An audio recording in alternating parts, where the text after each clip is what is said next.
Olá pessoal, vamos falar hoje sobre a primeira lei de Mendel. Vamos ter duas aulas sobre essa primeira lei de Mendel. Então essa primeira aula é uma introdução e vamos ter uma segunda aula onde eu vou mostrar aí as bases celulares da primeira lei de Mendel, ok? Então Mendel, né, o Gregor Johann Mendel, era um monge agostiniano que viveu aí no século XIX e nas suas pesquisas com a espécie Piso sativa, que é uma espécie de ervilha de cheiro, ele lançou aí grandes conclusões, né, no meio científico sobre a segregação do que ele chamava de fatores, né, explicando aí algumas bases, dando base para a genética, tá? A ervilha foi escolhida por Mendel por alguns motivos, tá? Vou fazer aqui uma pequena lista só para vocês terem conhecimento. Primeiro, porque a ervilha era de fácil cultivo, tá? O Mendel vivia, né, num ambiente que tinha pouco espaço, então ele precisava de uma planta que ocupasse pouco espaço, né, fosse de fácil cultivo. Outra característica é que ela tinha variáveis identificáveis, muitas variáveis, por exemplo, a cor das sementes, a cor da vagem que a ervilha produz, que é o fruto da ervilha, a posição das flores ao longo aí da planta. Então, a ervilha tinha várias variáveis que ele podia identificar a olho nu. Outra característica muito importante, que ela tem um ciclo de vida curto. Então, Mendel conseguia obter resultados muito rápidos, né? Porque a planta ela atinge a idade reprodutiva muito facilmente. Outra característica que eu posso colocar aqui para vocês é que a descendência dela, quando eu cruzo duas descendência. Quando eu cruzo duas plantas de variedades diferentes, por exemplo, uma de semente verde e outra de semente amarela, a descendência dela é fértil. Então, eu consigo continuar realizando os meus cruzamentos. E outra característica que eu posso listar para vocês é que a ervilha é uma planta de fácil polinização. Então, era muito fácil. Isso por quê? Vou mostrar aqui para vocês. Eu tenho aqui um desenho de uma flor de ervilha, tá? Então, estão aqui algumas pétalas, né? E aqui eu tenho, ó, aqui de verdinho, deixa eu riscar aqui para vocês, o aparelho reprodutor feminino, né? O gineceu. E eu tenho o androceu aqui, que é o conjunto de estames, que são os aparelhos reprodutores masculinos, né? Aqui nessas hastes amarelinhas aqui, nessas pontinhas amarelas que eu chamo de anteras, eu tenho o grão de pólen, tá? Que carrega o gameta masculino, ok? Então, olha só, o que Mendel fazia? Mendel identificava, né, as plantas que ele queria cruzar e ele recolhia, né? Imagine que a minha caneta, que é um pincel de Mendel, ele recolhia aqui o grão de pólen, né, de uma das plantas e polinizava o gineceu de outra planta. Ele tinha que cortar as anteras, porque nessa espécie é muito comum a autofecundação. Então, para Mendel garantir que um indivíduo fecundaria o outro, ele tinha que cortar as anteras do indivíduo aí que ia receber o grão de pólen, ok? Então, o que Mendel começou a fazer? Primeiro, ele tentou obter o que ele chamava de linhagem pura. Essa linhagem pura era o seguinte: vamos pegar, por exemplo, as sementes, tá? A semente amarela e a semente verde.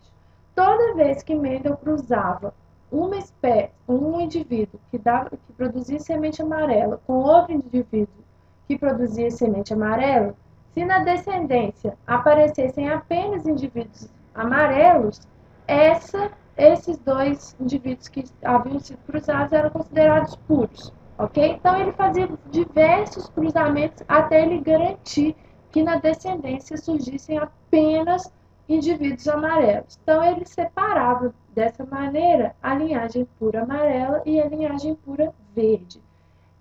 Aí ele começou a fazer cruzamentos entre linhagens puras de amarelas e linhagens puras de verdes. esses primeiros indivíduos aqui, que iriam ser cruzados, ele classificava como geração parental. Ok? Então, a geração parental é a primeira geração que vai passar pelo cruzamento. Quando o Mendel cruzava, o que ele obtinha? Ele obtinha na primeira geração sempre uma linhagem que ele chamou de híbrida. Híbrido quer dizer mistura, ok? Então, uma linhagem híbrida que era sempre amarelo, tá? Então, o que ele observou na linhagem híbrida? Que havia o desaparecimento de uma das características, que era a cor verde. Todos os indivíduos da linhagem híbrida eram indivíduos que produziam sementes amarelas. A essa segunda geração, o Mendel chamou, né, de geração híbrida 1, e nós classificamos ela como F1, ok? Bom, se o Mendel cruzasse essa geração híbrida, vamos ver se dá para fazer o cruzamento aqui. Se ele cruzasse essa geração híbrida, ele ia obter plantas amarelas e também ele obteria plantas verdes, ok? Então, vamos tentar fazer o cruzamento aqui, ó. Tem uma linhagem pura, amarela e verde. E vamos considerar que eles são puros, ok? Então, quando Mendel cruzava dois puros, na primeira geração, a geração F1, ele só obtinha plantas com sementes amarelas. Aqui é a geração parental. Na geração F2, que é o cruzamento entre duas amarelas do F1, ele obtinha amarelas, mas ele novamente obtinha as plantas verdes. O que ele explicou? Como que ele interpretou o fato de, na primeira geração, o verde desaparecer e na segunda geração, o verde reaparecer? Ele considerou que havia um fator que era dominante sobre o outro, ok? Esse fator dominante era o fator que produzia a característica semente amarela. A esse fator, ele chamou de fator dominante. Então, nos amarelos híbridos, na primeira geração, ele já sabia que a primeira geração era uma mistura do puro amarelo com o puro verde. Então, se ele chamasse esse fator de V, o amarelo seria Vzão, que é o fator dominante, e o verde seria Vzinho, que é o fator recessivo, sendo que na primeira geração havia uma mistura. Então, o amarelo da primeira geração, ele tinha uma parte do amarelo puro, então ele era um Vzão, e ele tinha uma parte do verde, ele era Vzinho. Depois, quando eu cruzo dois, Vzão, Vzinho, eu obtenho novamente plantas que são amarelas, tanto puras quanto híbridas, e recupero novamente o Vzinho e o Vzinho. Como que ele explicou isso?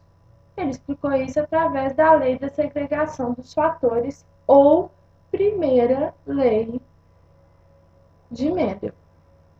A explicação que ele deu para isso foi a seguinte, que na geração amarela pura, vou ajustar aqui para vocês verem a tela toda. Então, na geração amarela pura, todos os indivíduos produziam apenas um tipo de gameta, né? No caso, o gameta com fator dominante. Na geração verde pura, todos os indivíduos também produziam apenas um tipo de gameta, o gameta recessivo. Já na geração híbrida, o gameta, né, o indivíduo é uma mistura de gametas, do encontro do gameta da geração amarela pura com o encontro do gameta da geração verde pura. Então, os gametas são, eu tenho dois tipos de gametas, né? Eu tenho o gameta Vzão e o gameta Vzinho. Então, como que surgiam os indivíduos da geração F1. Era o encontro do gameta da geração amarela pura. Então, vou fazer aqui, ó, F1 de azul. Só pode ser V maiúsculo, e da geração verde pura, Vzinho minúsculo. Então, aqui eu tenho a geração F1. Já na geração F2, como esses indivíduos produzem dois tipos de gametas, eu tenho algumas possibilidades, né? Esse indivíduo aqui, se ele for, vamos pensar aqui, os machos, né? O masculino, ele tem dois gametas, um com Vzão e outro com Vzinho. Agora vamos pensar no indivíduo feminino, também dois gametas, um com Vzão e outro com o Vzinho. Se eu tiver um encontro de um gameta masculino Vzão com um feminino Vzão, eu tenho uma planta amarela, concorda? Se eu tiver um encontro de um gameta masculino Vzão com um feminino Vzinho, é outra possibilidade. A planta também vai ser o quê? Amarela. Se eu tiver o gameta feminino Vzão e o masculino Vzinho, eu novamente tenho uma planta que é o quê? Amarela. Já se eu tiver um encontro entre o gameta masculino Vzinho e o feminino também Vzinho, eu vou ter a planta o quê? Verde. Então, com a primeira lei, Mendel explica por que na primeira geração desaparece uma característica e ela reaparece novamente aqui na segunda geração, ok?